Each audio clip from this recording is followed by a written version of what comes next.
Dans la vie, j'ai beaucoup galéré à cause de mon expérience traumatique quand j'étais enfant. Et je me suis toujours dit que pourquoi est-ce que c'était pas normal, pourquoi est-ce que j'étais pas comme les autres, pourquoi est-ce que dans les foules, je commence à stresser, pourquoi est-ce que d'un coup, venu de nulle part, c'est comme si j'avais reçu un uppercut et j'arrive plus à me contrôler, j'arrive plus à me tenir en place. Ça fait maintenant 10 ans que j'ai vécu l'expérience la plus traumatique de ma vie quand j'avais tout juste 9 ans. Mes parents se sont divorcés, dans un divorce qui est très violent en fait. Et tous les soirs, j'entendais se battre, gueuler, avoir des engueulades, etc. Et ça m'empêchait de dormir pendant toute une année. Et j'étais très traumatisé par cette expérience-là. J'ai une vision du couple, une vision de la femme, une vision de la vie qui était bien bouleversée. Donc depuis ma plus tendre enfance, j'ai eu des problèmes à m'intégrer avec les autres. J'avais toujours ma petite bande de potes, je me suis jamais fait harceler. Et pour ça, je remercie le ciel.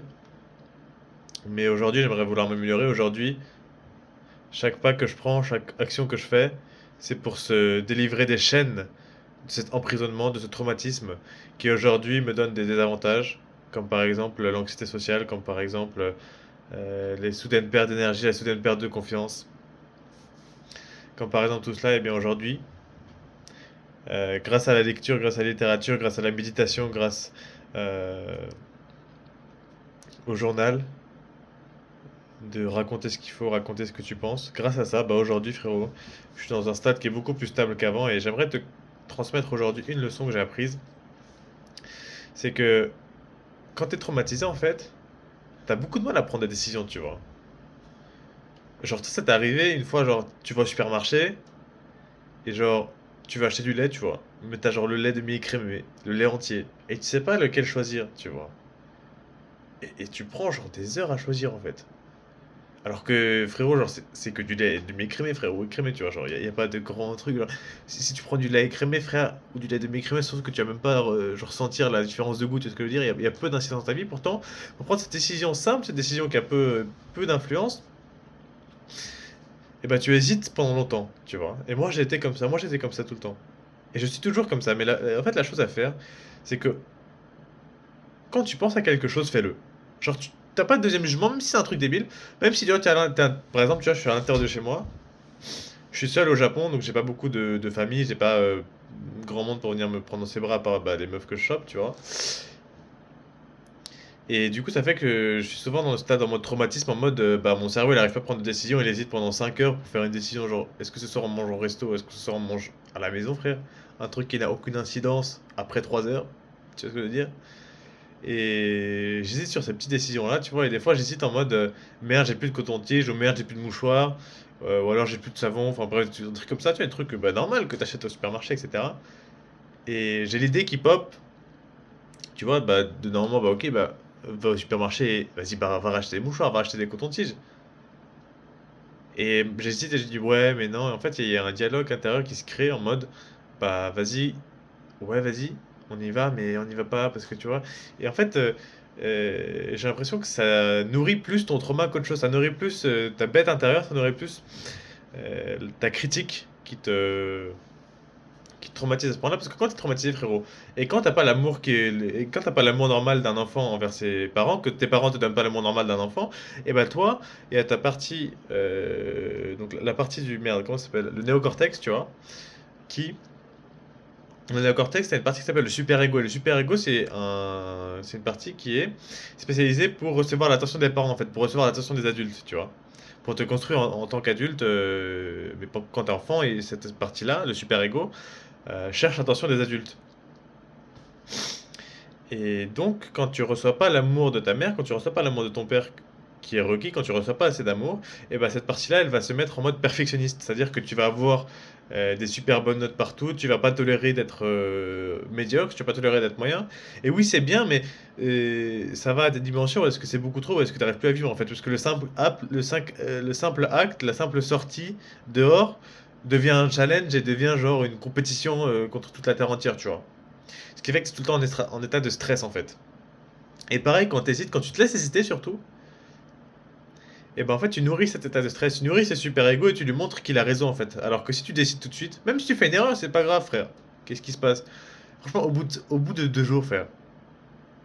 Bon, au bout de 2 jours, si tu achètes pas des cotons-tiges, tu as les oreilles sales, tu vois, frérot, mais je veux dire, en mode, ça n'a pas beaucoup d'importance, tu vois? C'est pas une décision qui est très importante et le plus important, en fait, c'est tu décides tout de suite. Si c'est pas une décision qui change ta vie, comme est-ce que je vais vivre, dans une autre ville?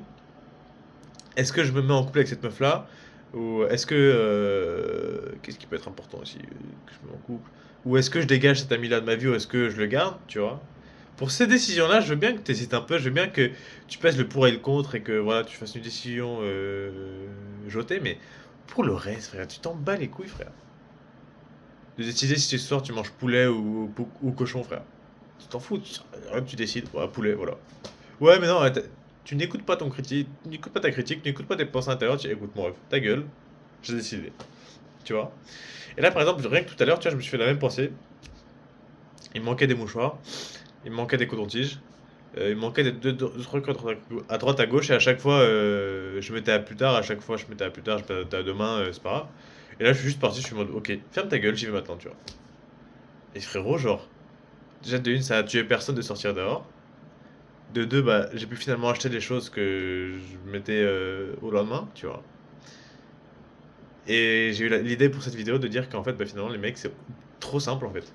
Faut pas se casser les couilles, hein. Quand t'as la critique qui vient et qui tape, et quand t'as le super ego qui dit ouais, putain, faut que tu fasses ça, faut que tu sois parfait, parfait partout, etc. Bah, là, t'arrives et tu dis écoute, mon ref, merci de tes conseils, merci de te mettre à fond pour moi. Mais tu vois, aujourd'hui, on va prendre une décision simple, on va être de notre côté, et voilà, on se fait du bien, frérot.